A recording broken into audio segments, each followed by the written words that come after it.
Kung naghahanap ka nga ng panghimagas na abot kaya sa bulsa at hindi ka mahihirapan sa paggawa, ay itry mo na din itong recipe ito dahil napaka-legit niya at trending nga ito ngayon sa social media. At ang mga ingredients na ating gagamitin ay 2 itlog lamang, isang jelly or gulaman na plain at 2.5 fudge bar, kaya hinati ko ito at kinain ko na lang yung kalahati niya. Ang sunod natin gagawin ay dudurugin natin ito gamit ang ating kamay. Charot. Dudurugin natin ito hanggang sa makuha natin ang tamang texture na kailangan natin. At pagkatapos nga niyan ay kailangan ko ng maglagay ng itlog. Ayan na. At pagkatapos ay ilalagay din natin ang creme densada. At haluin natin itong mabuti hanggang sa wala na tayong makita na namumuo or bilog pa. Para mas maganda yung kalalabasan ng ating panghimagas na leche flan. At ayan na, naglagay na rin ako ng asukal sa lianera para mamaya ay ilalagay na lang natin yung ating hinalo.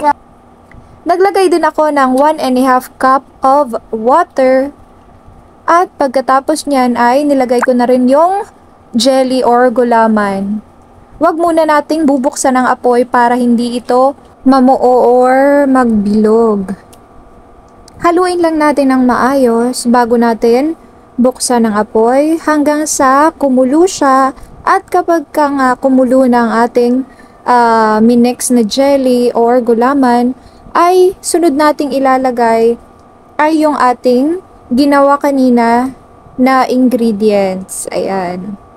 Ihalo natin dahan-dahan at pinatay ko muna yung apoy niya para hindi masunog at inon ko pagkatapos kong haluin ito ng mabuti. Nakita na natin na medyo naluluto na siya or kumulo na siya, ay patayin na po natin ang apoy.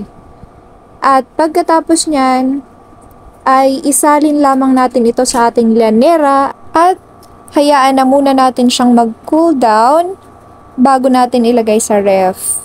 Sa ingredients na yon ay 2 lianera yung nagawa ko. Small lianera lang po yan or maliit na lianera.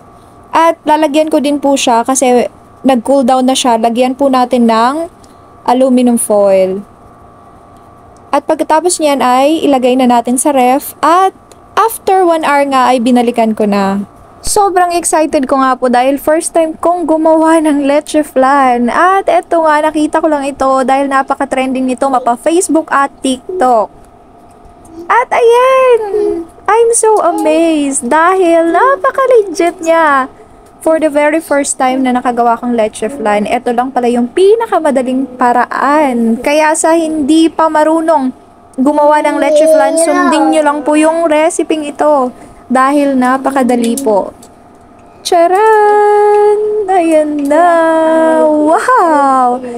Mas maganda talagang gamitin siguro yung puting asukal kapag ilalagay mo sa ganito kasi para hindi gaanong mapula. Pero okay lang naman. Sulit na sulit, the best.